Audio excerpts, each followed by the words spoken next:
A black mom saves a girl being mocked at a restaurant. But the next day, her world turns upside down. She thought it was just an act of kindness, until a roaring motorcycle stops in front of her house, and a tattooed man with steel in his eyes growls, "You the woman who messed with my daughter?" What began as a quiet night at a diner turns into a storm of second chances and old scars. A gentle nurse faces a biker's wrath and uncovers the heartbreak behind his rage. Now, the woman who defends strangers must decide how far grace can go when the man standing before her carries the sins of a violent past. As the town whispers and judgment spreads, 3 broken lives collide over one act of courage that the world can't stop talking about. Can kindness heal what guilt and time have shattered? Or will compassion cost her everything she's built? Drop a comment below and share which part of the world you're tuning in from today. If you enjoy stories like this, don't forget to subscribe for more. The neon sign of Miller's Diner hummed softly against the cool spring night, its red glow reflecting in the puddles scattered across the cracked parking lot. The clock above the counter showed 10:42 p.m., late enough for the place to be half empty, early enough for a few stragglers to come in for pie or coffee. Francesca Carter, still in her pale blue nurse's scrubs, sat in her usual booth near the window. Her shift had ended an hour ago, but she wasn't ready to face her quiet house just yet. Nights were hardest when the world fell still. She stirred her coffee, listening to the soft clink of the spoon, watching the steam rise and twist like faint memories she couldn't quite forget. She'd been coming here for years. The waitstaff knew her by name. Her late husband, Lawrence, used to sit across from her in that same booth, teasing her for putting too much sugar in her coffee. Now only the sugar packets and the sound of rain kept her company. At the counter, a young waitress balanced 2 plates of fries on a trembling tray. She couldn't have been more than 28. Her hair was tied in a messy ponytail, and her smile, though she tried, looked like something she had to remind herself to wear. Francesca noticed the tremor in her hands as she set down the plates. Then came the laughter. 3 men in dirty work jackets sat in the far corner booth. They'd been talking too loud all night. Francesca had been trying to tune them out until now. One of them snorted as the waitress walked away. "You see that? Girl's hand shaking like she's scared of her own shadow." Another chimed in, cruel and thoughtless. "Maybe she's high. Bet she can't even carry a tray straight." The third man laughed. "She stutters too. You hear that? Can't even say coffee without choking on it." Francesca's spoon stopped moving. Her chest tightened. She'd seen this kind of thing too many times. Bullies feeding off someone, weaker, just to feel bigger. The young woman froze at the sound of their laughter. Her shoulders stiffened, her cheeks flushed red. She bit her lip, said nothing, and hurried toward the back counter. Francesca waited, hoping someone else would say something. The cook behind the grill kept his head down. The other customers pretended not to hear. A silence stretched long and heavy. Finally, Francesca stood. Her chair scraped the floor, loud enough to make everyone look up. She walked toward the men, calm but certain, like someone who knew she was stepping into the right kind of trouble. "You think you're funny?" she asked, her voice low and steady. The men blinked, surprised. One smirked. "Just having a little fun, lady. Don't get your apron in a twist." Francesca leaned closer. "That young woman's working hard for her living. You think mocking her makes you a man?" The smirk faded. The man in the middle shifted uncomfortably. The others glanced away. "Apologize," Francesca said. Her tone wasn't angry. It was firm, like a teacher giving one last chance before detention. One of the men muttered something under his breath. The cook looked up, eyes wide. Then slowly the oldest of the three cleared his throat. "Didn't mean nothing by it, sorry." "Not to me," Francesca said. "To her." The young waitress was standing near the counter now, eyes wide, hands clasped to her chest. When the men turned toward her and mumbled a half-hearted apology, she nodded quickly, her face red. Francesca gave them one last hard look, then returned to her booth. When the door finally swung shut behind the three men, the diner grew quiet again, peaceful in the way that follows a storm. The waitress approached Francesca's table, her voice small. "Thank you, ma'am." Francesca smiled softly. "No need for ma'am. Just call me Francesca." The young woman nodded. I'm Nina. I didn't know what to say. Thank you." Francesca waved her toward the booth. "Sit down, Nina. You look like you could use a break." Nina hesitated. "I shouldn't. My boss—" Francesca pointed toward the counter. "He's pretending to read a newspaper. I think you'll be safe for 5 minutes." That made Nina laugh. A shy, broken laugh, but a laugh nonetheless.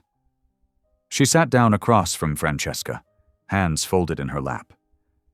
For a moment, neither spoke. Outside, the rain tapped gently on the glass. "You handled that with more courage than you think," Francesca said. Nina shook her head. "I didn't do anything." "You stayed kind. That counts." Nina blinked hard, tears glistening in her eyes. "People have been mean to me since I was a kid. You kind of get used to it." "Don't," Francesca said softly. "You never get used to wrong. You just start to forget you deserve better."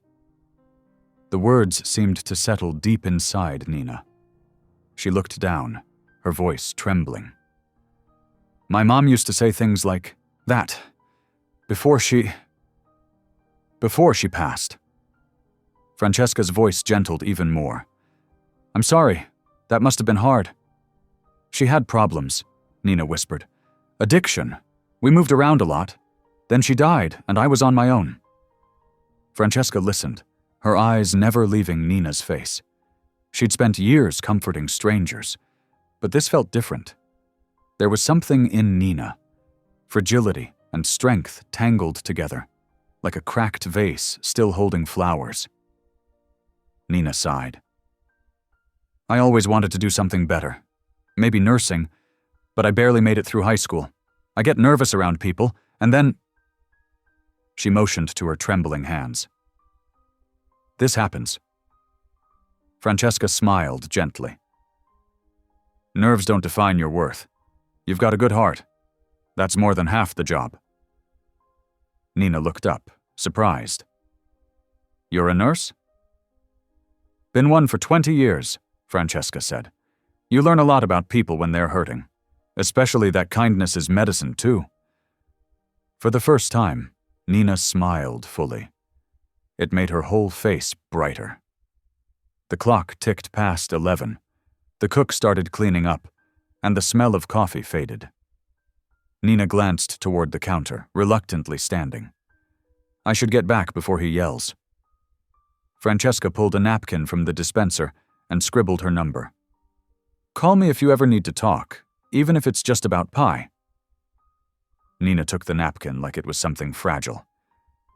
"You don't even know me." Francesca's smile was warm. "Maybe not yet." Nina hesitated, then nodded. "Okay." She tucked the napkin into her apron pocket. When Francesca left the diner, the rain had stopped. The air smelled like wet pavement and lilacs. She looked back once through the window and saw Nina wiping down a table, shoulders lighter than before. Driving home, Francesca couldn't shake the feeling that something had shifted. Like a door had opened she hadn't meant to touch. At home, the house greeted her with its usual silence. A framed photo of Lawrence sat on the mantel, his smile kind and steady. She set her keys down beside it. "You'd have done the same thing," she murmured. The next morning came bright and clear. Francesca's phone buzzed as she sipped her coffee. Messages poured in. Texts from co-workers, notifications from social media. Confused, she opened one. A video played of her standing in the diner, defending Nina. Someone had recorded the whole thing. The caption read, "Angel nurse stands up for waitress." Within hours, hundreds of people had commented. Faith in humanity restored. "We need more people like her." Francesca shook her head, embarrassed. "Lord, I didn't do anything special," she whispered. At the hospital later that day, nurses gathered around, showing her the video again. "You're famous now," one laughed. "Our very own hero." Francesca smiled politely, but the attention made her uneasy. She hadn't done it for praise. She'd done it because no one else would. That afternoon, a familiar voice called her name near the exit doors. She turned to see Nina, clutching a small bouquet of daisies. "I just wanted to say thank you again," Nina said, shy but smiling. "I didn't know how to find you, but the video, well, everyone knows your name now." Francesca chuckled. "Guess that's one way to make friends?" They sat on a bench outside the hospital entrance. Francesca asked about her week, her job, her dreams. Nina spoke of long shifts, quiet loneliness, and a small apartment she could barely afford. "You ever think about going back to school?" Francesca asked. Nina's eyes widened. "I wouldn't even know where to start." "Start by believing you can," Francesca said. "I could help you study if you want." For a moment, Nina looked like she might cry again. Instead, she smiled through it. "You're too nice." "Not nice," Francesca said. "Just tired of seeing good people forget their worth." As they stood to say goodbye, Nina hugged her. A quick, awkward hug that spoke louder than words. That night, Francesca placed the daisies on her kitchen counter beside her husband's photo. She stared at them for a long time, wondering if maybe, just maybe, she'd met someone who needed her as much as she needed to feel useful again. Outside, thunder rolled faintly across the horizon, warning of rain. She didn't know it yet, but tomorrow, when that doorbell rang, the quiet order of her life would change forever. Morning light poured through the kitchen window and warmed the daisies on Francesca's counter. She stood in her robe, holding a coffee mug with a chip in the rim, and watched a small sparrow hop along the fence. The world looked bright and clean after last night's rain. She took a slow sip and told herself to breathe. Today would be normal. Work, patience, maybe a quick stop at the diner again if she felt up to it. Nothing more. Her phone buzzed, then buzzed again, and again. She set the mug down and picked up the phone. The same video she had seen yesterday now had more views, more comments, more little hearts floating beside it. The caption still read, "Angel nurse stands up for waitress." Messages came from numbers she didn't know. People thanking her. People sharing their own stories of being mocked and wishing someone had stood up. She scrolled a few of the comments, cheeks warming. "I cried watching this. We need moms like her in every diner. My daughter stutters, thank you." Francesca felt grateful and shy at the same time. She put the phone face down and finished her coffee. "Lord," she whispered, "help me keep my feet on the ground. I am just a woman who likes pie." Her scrubs were folded on the back of a chair. She changed, tucked her hair back, and slipped Lawrence's plain gold ring onto the chain around her neck. She wore it when she needed courage. It sat warm against her skin. By 8:10 a.m., she pulled into the hospital lot. A few co-workers were walking in from their cars. When she stepped through the sliding doors, the lobby felt different, like it hummed. A unit clerk lifted a hand, grinning. "There she is, our viral hero." "Don't you start," Francesca said, but she laughed. Her friend Tasha rolled up in pink tennis shoes and gave her a side hug. "You're trending, woman. My aunt in Ohio sent me the clip. Ohio." Francesca shook her head and pretended to hide behind her badge. I only wanted the girl to feel safe. That's why folks love you, Tasha said. Come on, we got 3 admissions and a family who thinks WebMD is a medical degree. The morning filled up fast. There were meds to pass, a post-op patient who needed a warm blanket and a hand to hold, and a scared child with stitches who went still when Francesca hummed a little church song under her breath. By 10, she had found her rhythm again. Work made sense.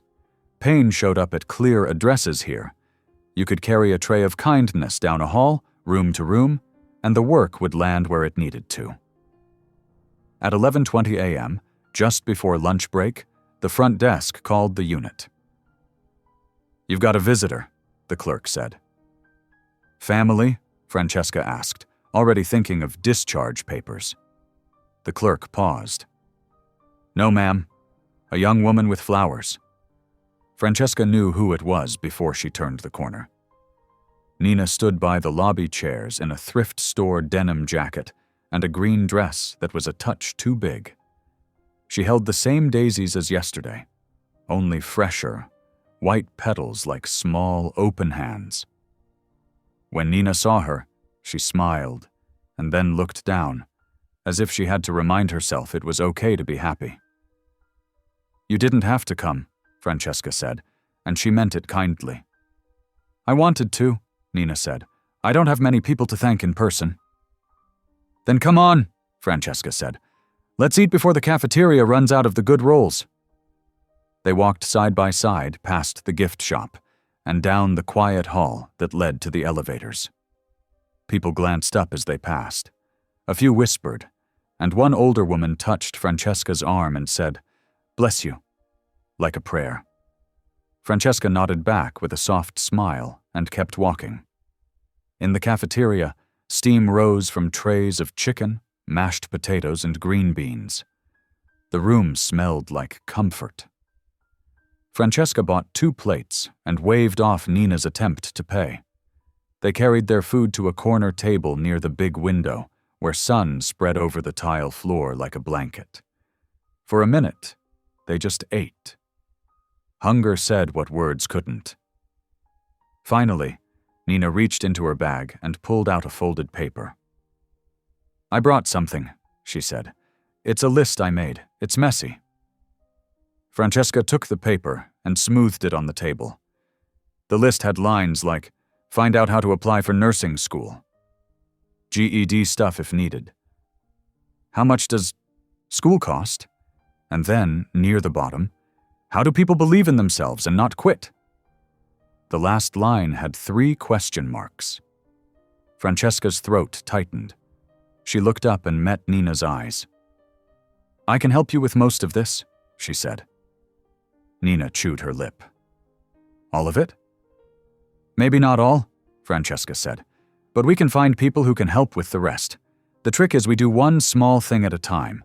We let the small things add up. Nina nodded, relief softening her face. Okay.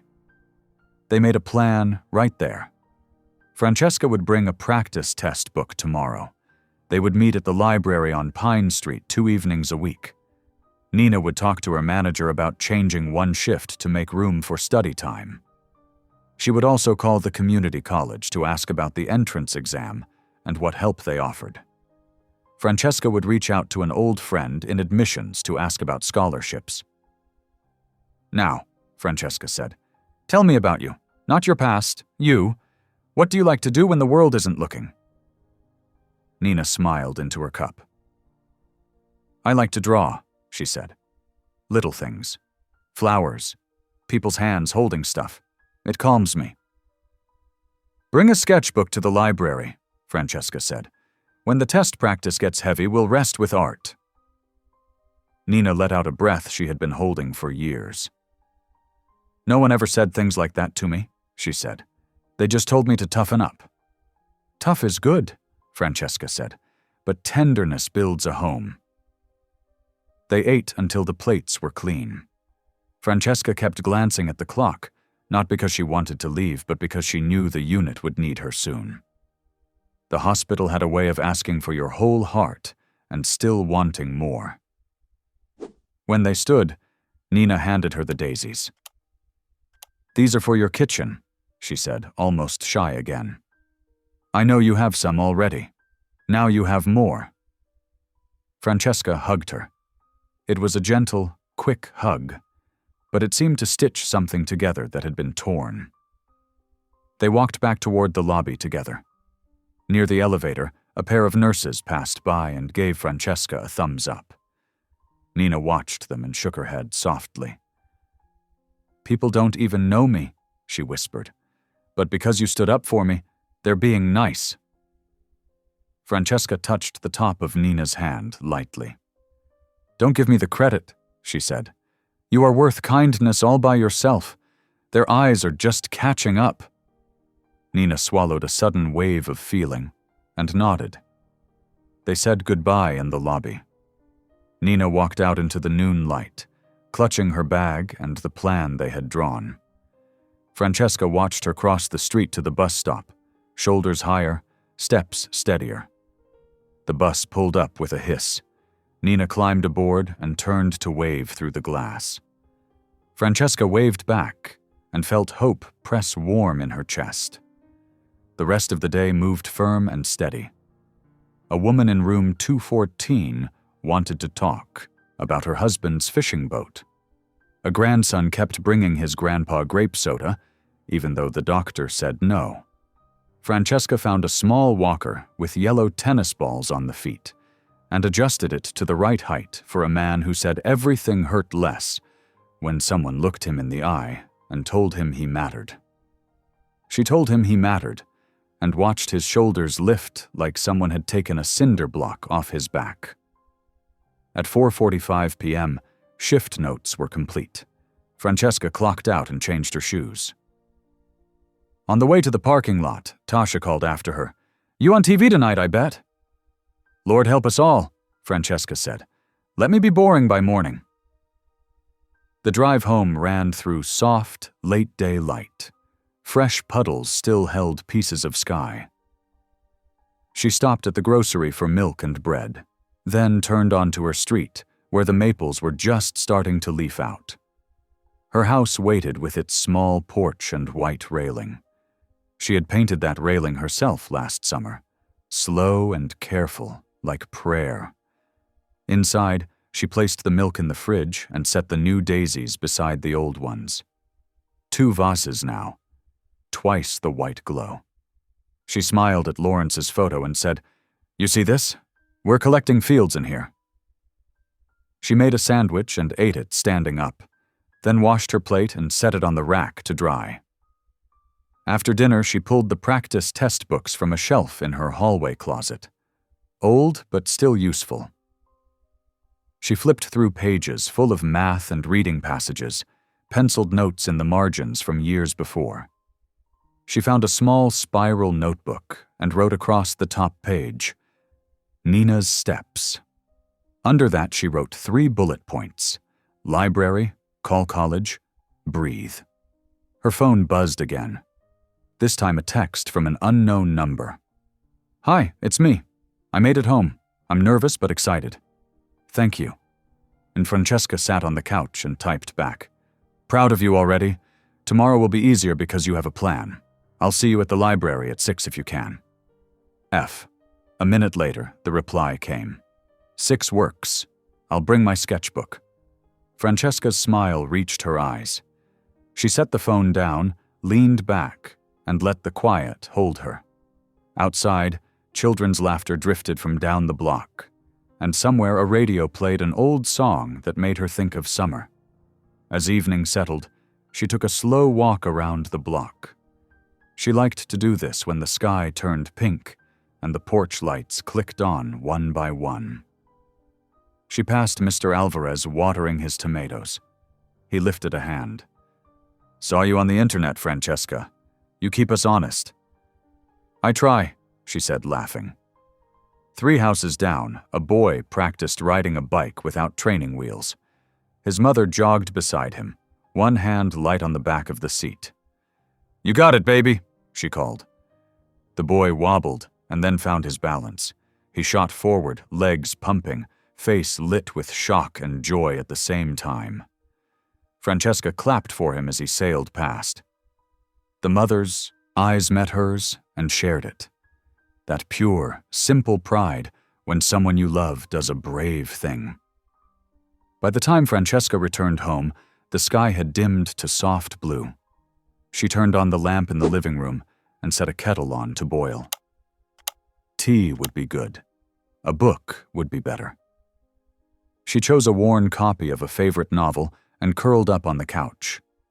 While the water heated, her phone buzzed again, this time with a flood of messages from church friends reacting to the video. Some congratulating her, some asking questions, one or two wondering if it was wise to get involved. She answered each one with grace. We all have moments to stand up. I was there. I could. That's all. She kept her tone gentle, but a tiny knot formed behind her ribs. She had learned long ago that not everyone cheered when you stepped between cruelty and a target. Sometimes they wanted you to sit down and let the world run its course. But the course of the world had never saved a frightened girl in a diner. The kettle whistled. She poured hot water over a tea bag and carried the mug to the couch. The first sip felt like warmth sliding down the inside of a glass. She set the mug on the table and closed her eyes for a breath. A memory rose up, uninvited but welcome. Lawrence's laugh. The way he used to say, "We are not here to keep score, Fran. We are here to keep each other." She let the words ring once, then again. She opened her eyes and looked at the vases. 2 sets of daisies. 2 signs that kindness could multiply when you didn't hoard it. At 8:55 p.m., she texted Nina one more time. Set an alarm for 5:45 tomorrow. Sometimes starting the day a little early helps. Stretch, drink water, small wins. F. The reply came almost right away. I can do that. Good night. Francesca read for a while longer and then rose to lock the doors. She washed her face, brushed her teeth, and slipped into a cotton sleep shirt. When she climbed into bed, the sheets felt cool. She turned on the small lamp and took Lawrence's ring in her fingers, pressing it once like a button that lit an old hallway inside her. Thank you for today, she whispered to the dark. For the girl, for the chance to help. She lay still, listening to the house settle, to the faint hum of the fridge, to the distant sigh of a car passing on the main road. Her breathing slowed. Sleep came gentle and deep. At 5:45 a.m. the next morning, the alarm on Nina's phone chirped. Francesca didn't hear it, of course, but at that exact minute she turned over and smiled in her sleep, as if some quiet part of her knew a seed had sprouted. By 6:20 a.m., Francesca was awake too. She made oatmeal with sliced banana and checked the notebook again. Library, call college, breathe. She tucked the practice test books into a reusable grocery bag. The day stretched ahead, full of errands and work. It felt good to have purpose that reached beyond her own walls. On her way out, she watered the daisies, both vases. The whiteheads bobbed as if nodding yes. Work moved briskly. Morning meds. A dressing change that took time and care. A family meeting where emotions ran hard until someone used the right words and the room softened. At noon, she found a quiet corner and called her old friend in admissions, left a message, and jotted down 3 scholarship names she remembered from years back. The sun slid west while she charted notes. She kept one eye on the clock. 5:30? 5:40. At 5:55, she clocked out, grabbed the bag of books, and headed for the door, already picturing the library's oak tables and the way light fell through the tall windows onto the stacks. She did not know that, while she walked to her car with hope in a canvas bag, a different kind of plan was being made on the edge of town. In a small motel room with a broken ice machine, a man with a leather jacket and a road-burned face scrolled through the very same video on his phone. He watched the black woman stand up in a diner and point at 3 men twice her size. He watched a young waitress swallow a sob as help finally came. He paused the video and stared at the waitress's face as if looking through a keyhole into his own life. He checked the caption again. He read the top comment where someone used the nurse's full name and the name of the hospital like a map pinned on a board. He stood, picked up his keys, and slipped on a pair of heavy boots. The boots thudded when he walked. Francesca drove toward the library with the windows cracked, cool air touching her cheeks. She felt ready. She felt needed. She felt, without quite naming it, that God had set a table and invited her to sit. On Pine Street, she parked under a maple and stepped into the soft hush of the library. Nina was already there at a corner table, hair pulled back, sketchbook open, pencil tucked behind one ear. She looked up and smiled, nervous and eager both. Francesca smiled back and lifted the bag. For the next 2 hours, they worked. They began with easy reading passages to build confidence. They drew a simple schedule on a calendar page and added stickers because stickers made hard things feel cheerful. After a while, when words started to blur, Francesca asked for a break and watched as Nina sketched the vase of tulips on the librarian's desk. Her lines were sure and gentle. She had a way of finding the exact place where a curve softened. At 8:10 p.m., they packed up. "You did good," Francesca said. "Go home, eat, sleep. Tomorrow we do one more small step." Nina nodded, bright-eyed in a quiet way. "Okay." They hugged and parted at the door. Francesca walked to her car, keys ready in her hand, and in that small, simple moment she felt utterly content. She reached home a little after 8:30. She set the bag of books by the front door for tomorrow. She rinsed a cup, turned off the kitchen light, and started towards the hall. Then the doorbell rang. A deep, slow ring. She paused, mid-step, head tilted. It rang again, one long press, as if someone's finger knew only pressure and not patience. Francesca set the cup down and wiped her palms on her scrubs. She didn't feel afraid. Not yet. She walked to the door and peered through the peephole. A man stood on her porch. Broad shoulders, leather jacket, ink winding up a thick neck and disappearing under a beard that had seen too many miles. He did not step back. He just stared at the door, at the place where she was, as if he could see through wood. Francesca's breath steadied itself. She slipped the chain off the latch, opened the door halfway, and met his eyes. "Can I help you?" she asked, voice calm. His voice came out like gravel. "You the woman who messed with my daughter?" The evening felt suddenly colder. The daisies behind her drank shadows. Francesca lifted her chin the smallest inch. "I'm the woman who stood up for a girl in a diner," she said. "Who are you?" He stared, jaw tight, knuckles scarred and raw-looking. "Her father," he said. "And we need to talk." The words fell heavy between them like the first drops of a storm that had been building for years.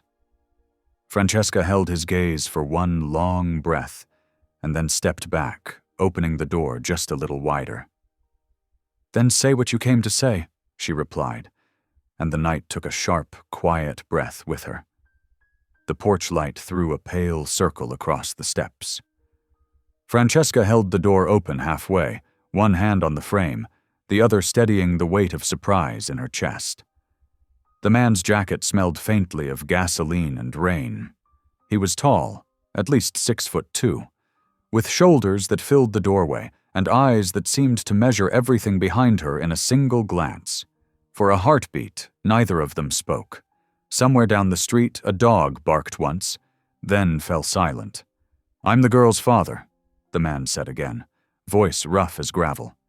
"You helped her at that diner." Francesca nodded slowly. "I did." He looked away, jaw clenching. "She called me. Said some woman stood up for her. Said everyone online's making her look like a baby." Francesca frowned, but kept her tone calm. She wasn't a baby. She was a person being mocked. The man shifted his weight, boots creaking on the wood. "You a preacher or something?" "No," she said. "I'm a nurse." He gave a low grunt, somewhere between a laugh and disbelief. "Figures." Francesca could see the strain under his hard shell, the weariness of someone who'd spent too many years fighting shadows. "You can come in," she said quietly. "I don't think the porch is where this talk should happen." He hesitated, then stepped inside. The faint smell of coffee and lemon cleaner filled the room. Francesca closed the door, leaving the night outside. He glanced around the small living room, the cross-stitched pillows, the framed photo of her late husband, the pair of vases glowing with daisies. His hands hung awkwardly at his sides, restless and uncertain.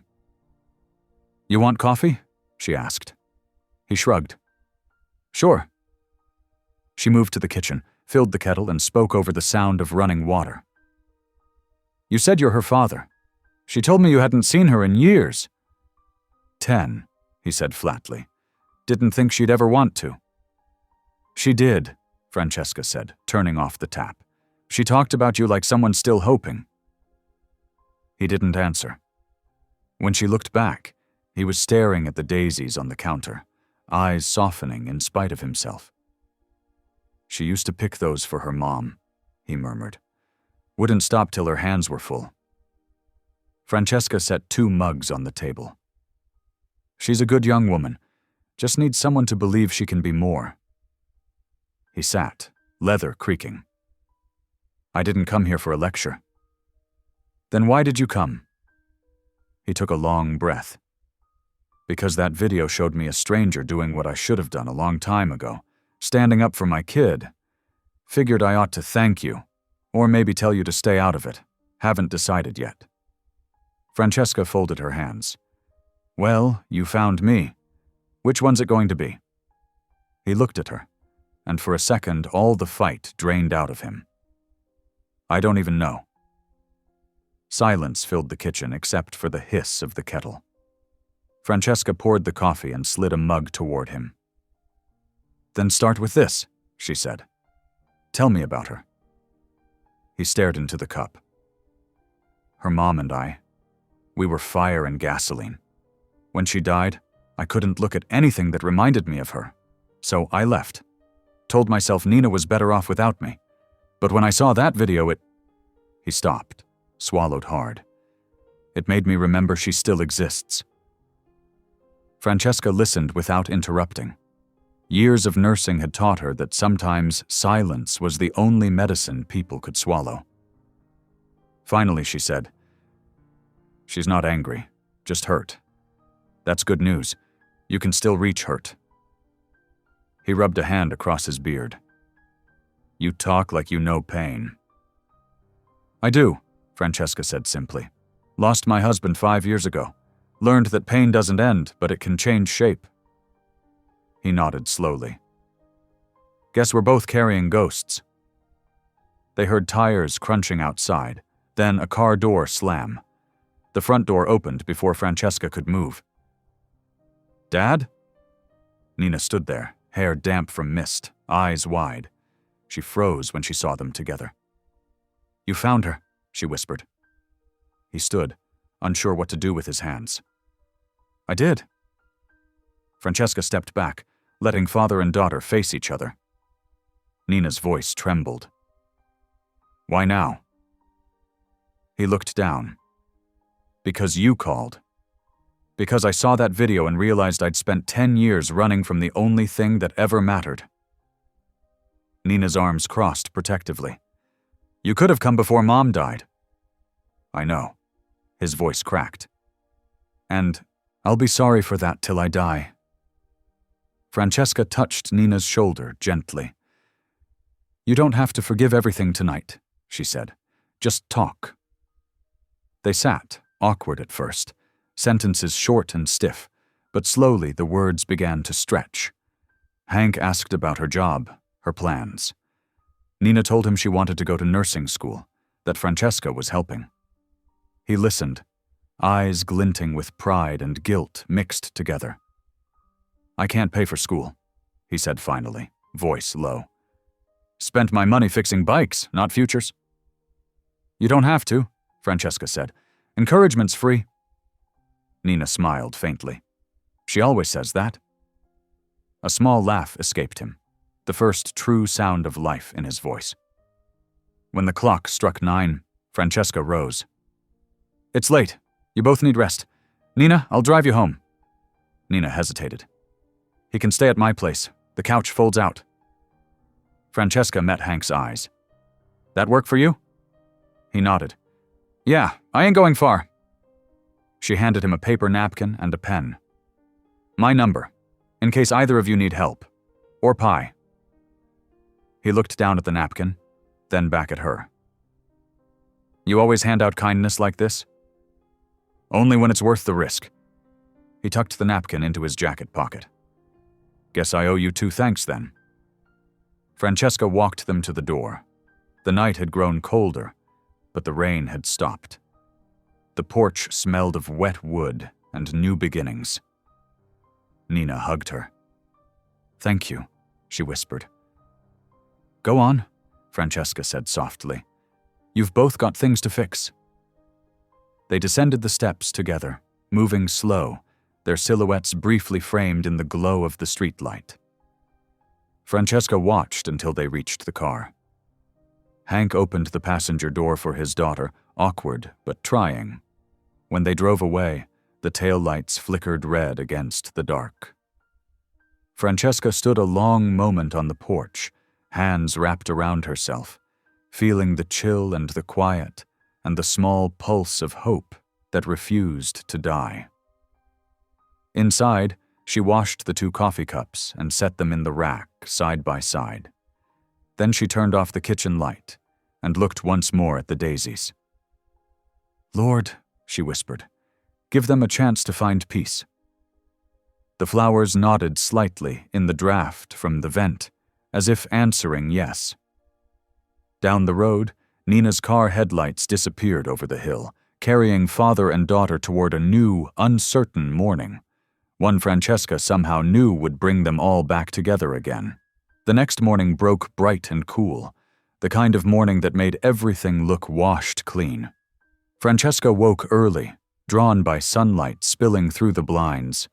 She stretched, feeling the faint ache in her shoulders from the long shifts at the hospital. Then remembered last night. The knock on the door, the man with storm-gray eyes, and the way Nina's trembling voice had softened when she said, Dad. She poured herself a cup of coffee, sipping slowly as the warmth reached her hands. On the counter sat 2 mugs from last night, rinsed but still drying. She touched one absently, thinking about Hank's face when he spoke of regret. He was a rough man, but there had been something broken and honest in the way he looked at his daughter. At 9 o'clock, her phone buzzed. Text from Nina. Hey, thank you for last night. Dad's still here. We're going to talk more later. I'm okay. Francesca smiled, relief settling over her like sunlight. She typed back, That's good, honey. Keep talking. Don't rush it. One bridge at a time. She finished her coffee, grabbed her tote bag, and stepped outside. The neighborhood was quiet. Lawns damp from morning dew, kids' bikes leaning against fences, and the faint scent of someone frying bacon. Life moved on, even when hearts were healing. By afternoon, Francesca's shift had ended, and she was restocking bandages when she saw Nina's name flash on her phone again. Can we talk after work? Maybe meet at the diner? Francesca smiled to herself. Full circle, she murmured. She texted back, "I'll be there at 6. When she arrived, the same neon light hummed outside Miller's diner, glowing soft in the golden dusk. Inside, the smell of coffee and pie lingered. Nina was already sitting in the booth by the window, dressed in jeans and a pale blue sweater. She looked brighter, less guarded, more alive. "I was nervous to come back here," Nina said as Francesca slid into the booth. "But I think I needed to." Francesca nodded. Facing things has a way of loosening their grip. Nina fiddled with her straw. "Dad's been trying. He stayed up last night telling stories about Mom. Some were good, some hurt to hear. But it's the first time I've ever seen him sorry." "That's something rare," Francesca said softly. "A man who'll own his mistakes is already on the road home." Nina smiled faintly. "He still talks like a biker. Half the time I can't tell if he's praying or cussing." Francesca laughed. "That's how God gets through to some folks." They shared pie, lemon for Francesca, and cherry for Nina. For a while, they simply enjoyed the comfort of quiet company. Then Nina looked up, voice cautious. "Would it be okay if we came to your church Sunday? Dad asked if he could." Francesca blinked in pleasant surprise. "He wants to come?" "Yeah," Nina said, eyes uncertain. "He said he owes God a visit. I told him people might stare."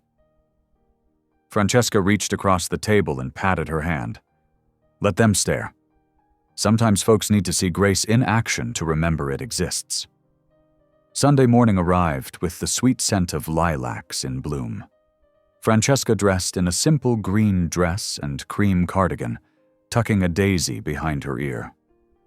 When she pulled into the church lot, she spotted Nina standing near the steps.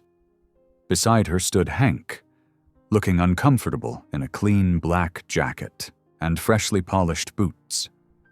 His hair was tied back neatly, the rough edges softened by effort. Francesca greeted them both with a bright smile. "You made it." "Couldn't let the roof fall in without seeing it first," Hank muttered. "Then you'll fit right in," Francesca said cheerfully, guiding them inside.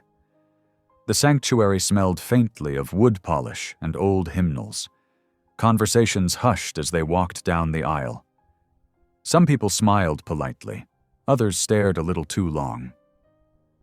Hank's shoulders tensed, and his jaw tightened.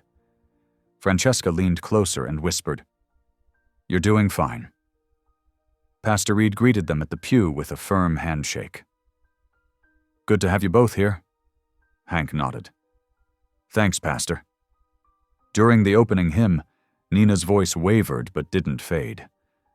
Francesca sang beside her, her voice low and steady. When the music ended, Hank let out a slow breath, as though he'd been holding it for years. After service, the congregation gathered in the fellowship hall for a cookout, tables filled with casseroles, barbecue, and pies. The smell of grilled chicken hung in the warm air. Francesca moved between conversations, introducing Hank and Nina to anyone willing to meet them halfway. A few whispers floated through the crowd, words like biker and trouble. Francesca pretended not to hear, but her heart pinched. She caught Hank's glance. He'd heard them too. Before the moment could sour, Pastor Reed approached. "I hear you work with your hands," he said to Hank.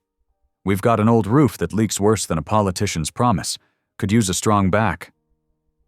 For the first time that morning, Hank smiled. "That's work I can do." "Then you're hired, on volunteer pay," Pastor Reed said, chuckling. The laughter eased the tension around them. Francesca felt her shoulders drop, relief settling deep. As the sun dipped lower, Hank helped pack up chairs and tables without being asked. Nina chatted with the pastor's wife about nursing programs. Francesca stood back, watching them both, her heart swelling with quiet gratitude. When everyone began to leave, Hank walked over, wiping his hands on a towel. "Not as bad as I thought," he said. "See?" Francesca said, smiling. You survived church. Didn't even burst into flames, he joked. She laughed, shaking her head. You did good today. He looked at her for a long moment, eyes soft with something like wonder. I don't remember the last time anyone said that to me.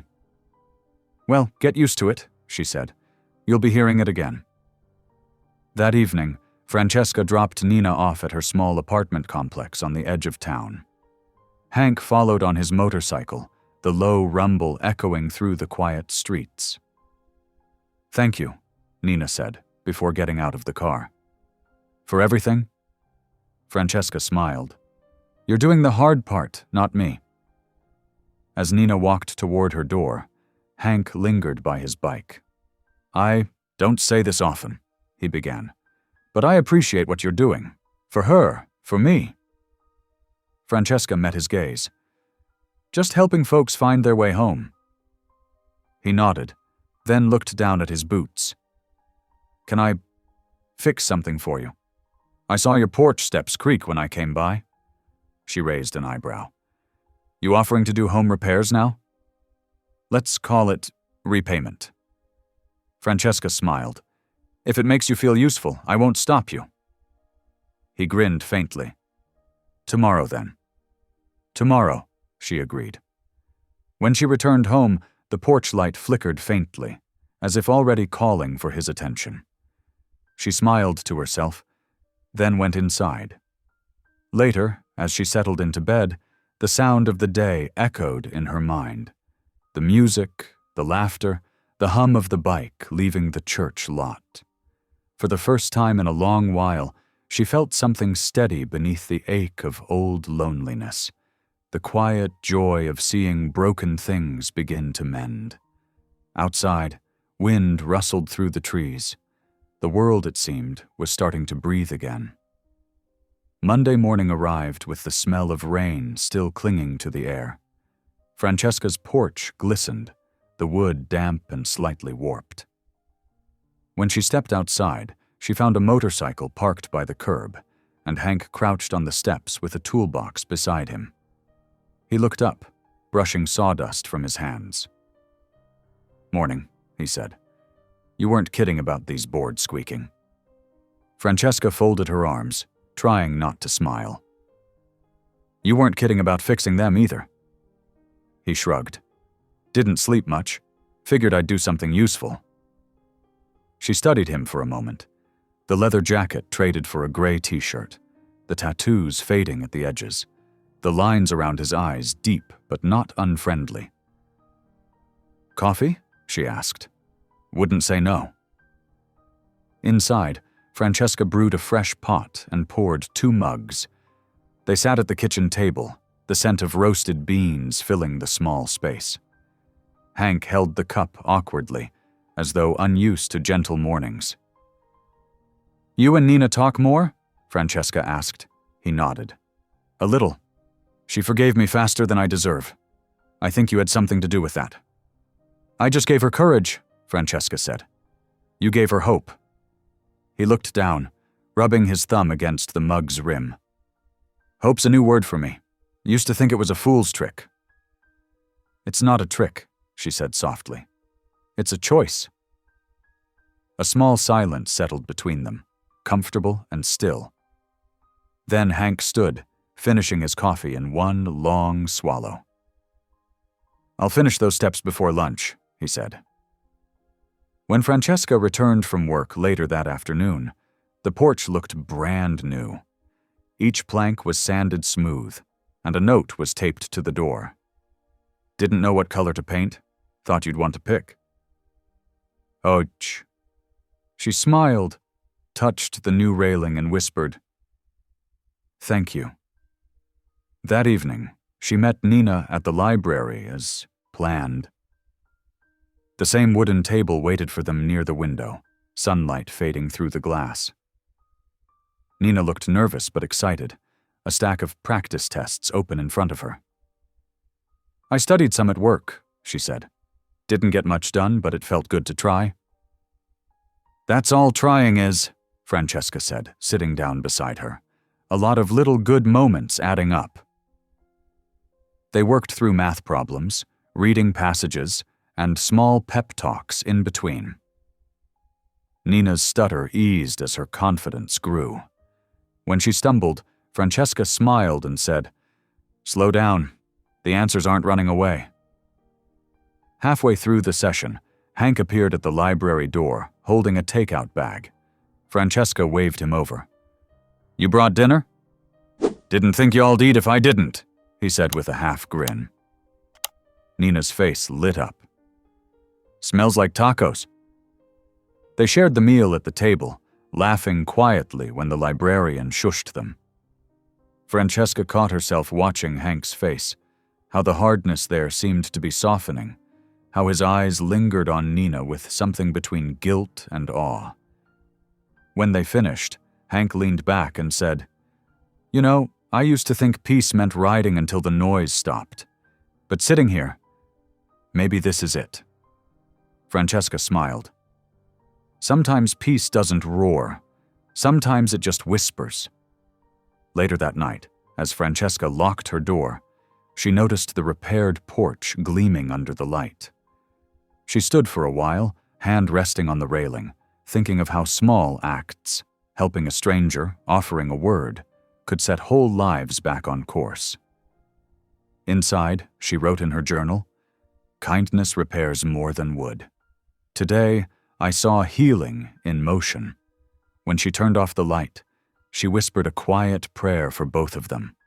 One for Nina's courage, one for Hank's strength, and one for the still-growing bridge that connected all three of their hearts. The night outside was peaceful, and for the first time in a long time, Francesca felt that her house wasn't quite as empty as before. Sunday morning arrived with sunshine and the faint smell of honeysuckle drifting through the open windows. Francesca stood in front of her mirror, fastening a simple gold necklace. She smoothed the front of her navy blue dress and took one last look at her reflection. She wasn't nervous for herself. She was nervous for them.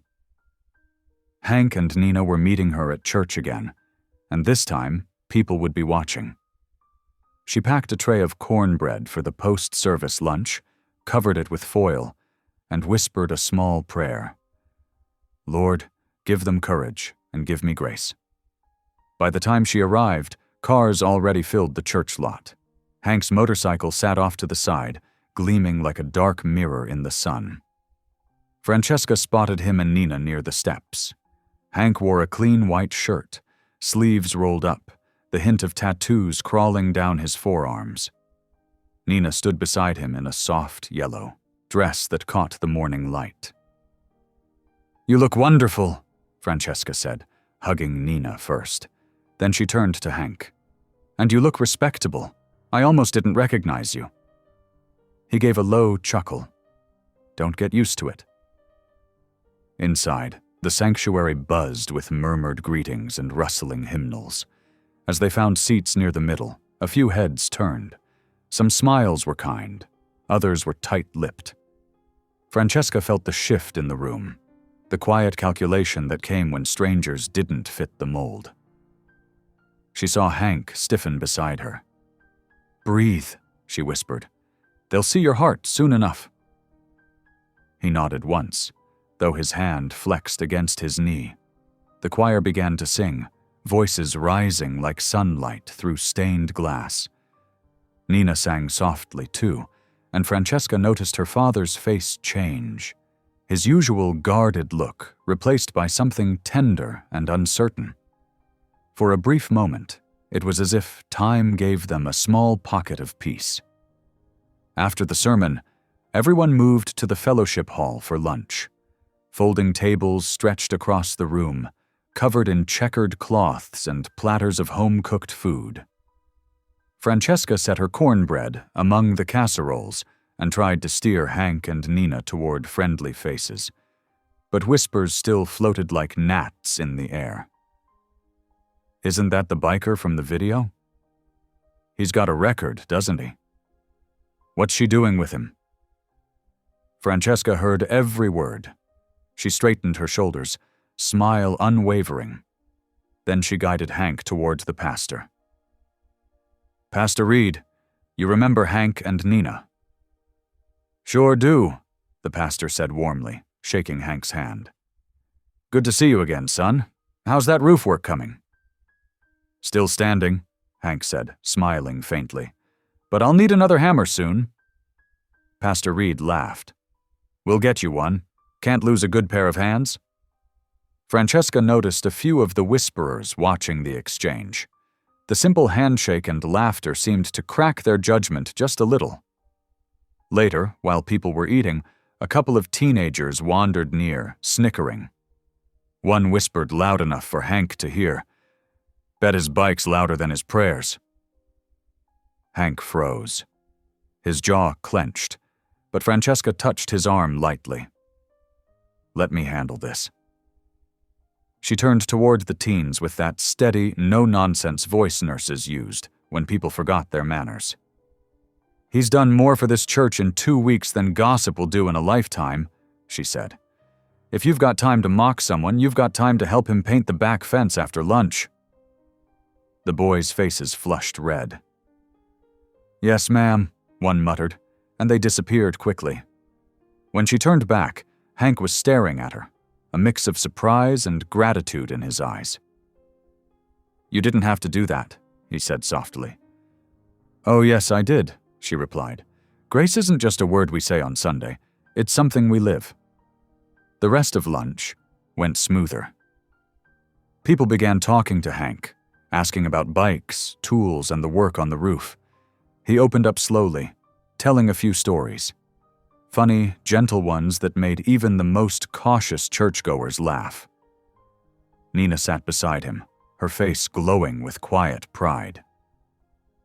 As the meal ended, Pastor Reed clapped Hank on the shoulder. "Good man. We'll see you next week?" "Wouldn't miss it," Hank said.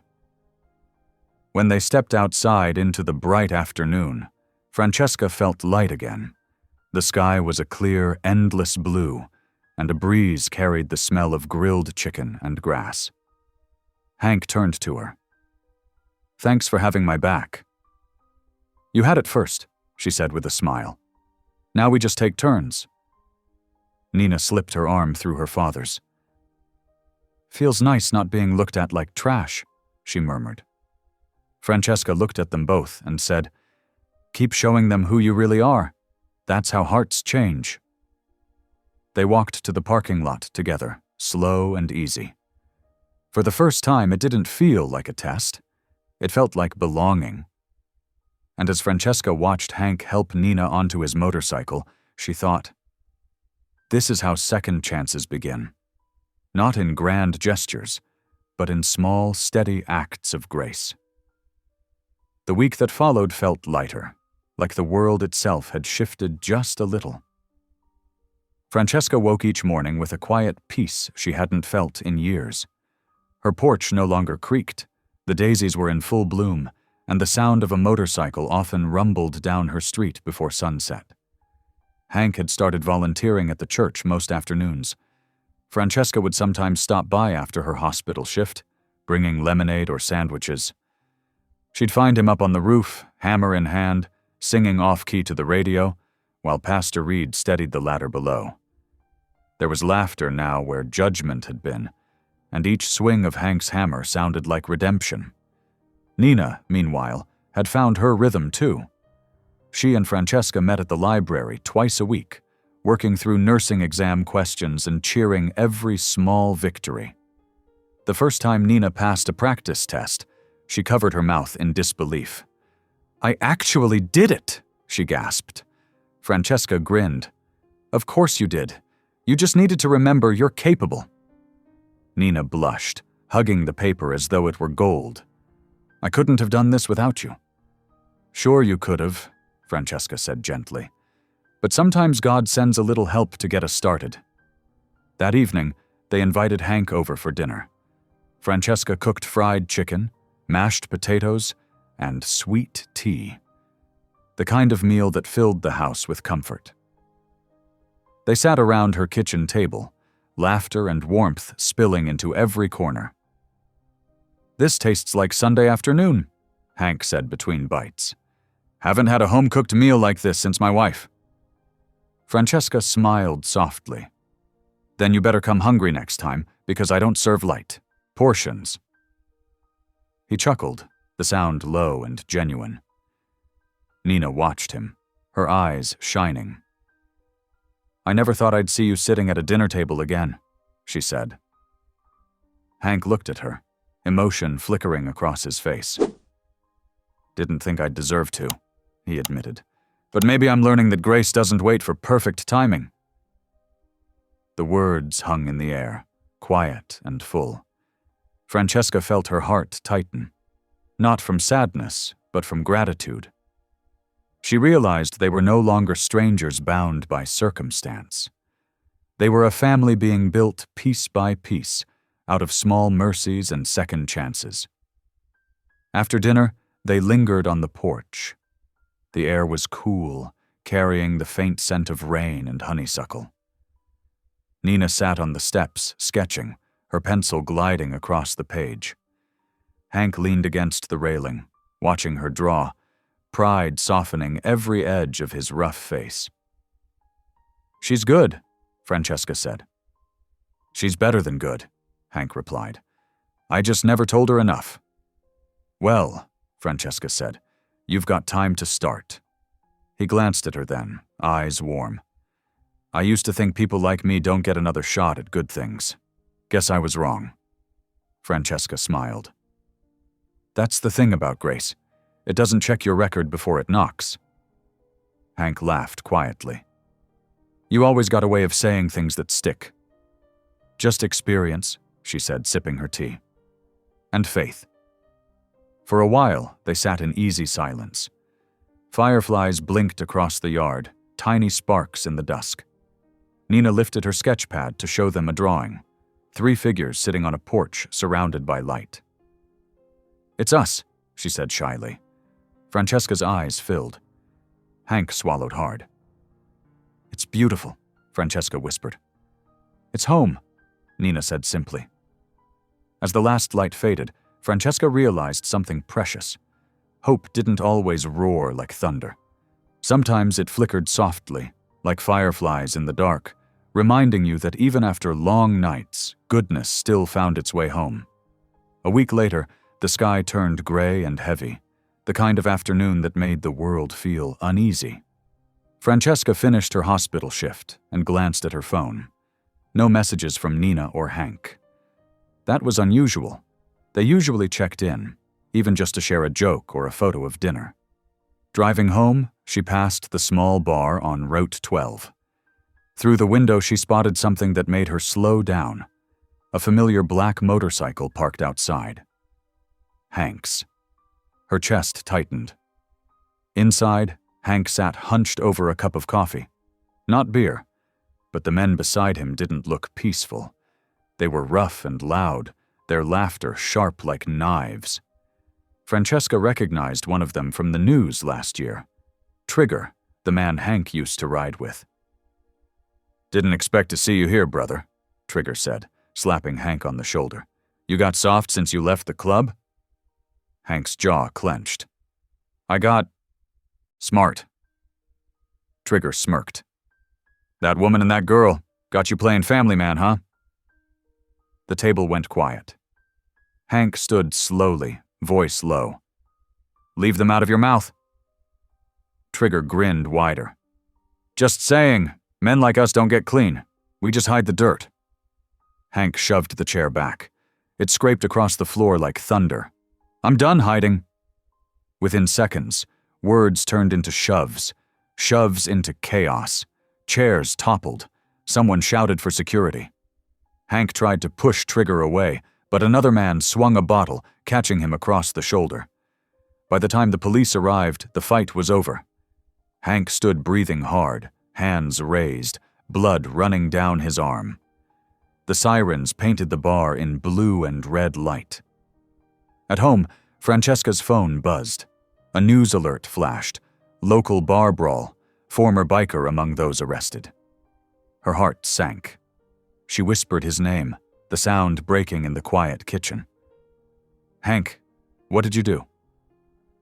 The next morning, rain drizzled across town, soft and cold. Francesca stood outside the county jail, clutching a paper cup of coffee that had long gone cold. Inside, Hank sat behind glass, his knuckles bruised and a cut blooming across his cheek. "You look terrible," she said gently as she sat down. He tried to smile. "You should see the other guy." Francesca sighed. "Why, Hank? You were doing so well." "I didn't go there to fight," he said, voice rough. "They came at me. I tried to walk away." His eyes glistened, shame thick in them. "Guess I can't outrun who I was." "You're not that man anymore," she said firmly. "You made a mistake. Now you stand back up." He stared at her through the glass, something breaking inside him. "You really think I can still change?" Francesca reached a hand toward the glass, palm pressed to its cold surface. "I don't think it," she said softly. "I know it." Tears gathered in his eyes. For the first time, he nodded, not in defeat, but in belief. When she walked out into the rain, Francesca whispered, "Lord, don't let this be the end of his story." Word spread fast. By noon, half the town knew Hank had been arrested. At the hospital, co-workers whispered when Francesca passed. In the grocery store, familiar faces turned away. Even Martha, her oldest friend, sighed and said, "Maybe you trusted the wrong man." Francesca kept her chin high, but the weight of judgment pressed deep. That evening, Hank called from the jail's payphone. "You should stay away," he said. "No sense ruining your name for me." She closed her eyes. "My name doesn't matter, Hank. Doing right does." The line went quiet, only his rough breathing. "You still believe in me?" "I believe in Grace," she said simply. When the call ended, she stood at the window watching the sunset bleed red over town. People could talk all they wanted. She knew Mercy didn't need their approval. Sunday came gray and heavy. Francesca walked into church alone, her head held high though whispers followed her down the aisle. When Pastor Reed invited anyone to speak, she rose, heart steady. "I know some of you think grace is easy," she said, voice trembling but strong. "But grace costs courage. It means loving people when it's inconvenient, when it hurts, when others tell you not to." She spoke of Hank, not his past, but his progress, how he'd built roofs, fixed porches, and found his way back to hope. The room fell silent. Pastor Reed wiped his eyes. "That's the kind of faith we need," he said. As Francesca sat down, the congregation began to applaud. Some even stood. In that moment, she felt peace wash over her, not because they believed her, but because she hadn't stayed silent. Spring sunlight poured through the stained glass windows of the community center where the nursing school held its graduation. Francesca sat in the front row, hands folded tightly in her lap, eyes misting as the ceremony began. Rows of students in white uniforms filled the stage, and among them stood Nina, beaming, confident, radiant. When her name was called, the room erupted in applause. Francesca clapped until her palms stung. Behind her, the rumble of a motorcycle faded into silence. Hank stepped through the doorway, wearing a pressed suit jacket and a cautious smile. He'd been released weeks ago, cleared of charges after witnesses confirmed he hadn't started the fight. When Nina saw him, she froze, then ran straight into his arms. The crowd cheered louder. Francesca wiped her eyes, her heart full. After the ceremony, the three of them walked outside together. The sky was impossibly blue, the air warm with lilac and promise. They stopped by Hank's bike, the chrome gleaming in the sun. "Looks like the nurse did it," Hank said proudly. "She did," Francesca said, "and so did you." He looked at her, quiet for a long moment. "You know, you saved both of us." Francesca smiled softly. No, Hank. You saved yourself. I just reminded you where the light was. They laughed, and Nina handed them each a daisy she'd tucked behind her tassel. Together they stood there, three souls who had once been strangers, now bound by something stronger than blood. Grace, forgiveness, and the kind of love that rebuilds what life once broke. As the wind carried the petals across the parking lot, Francesca whispered, "Thank you, Lord, for every new beginning." Thank you for listening. Stories connect us in the most unexpected ways. If you felt that spark today, make sure you're subscribed. I share a new one daily, and the next might change your day.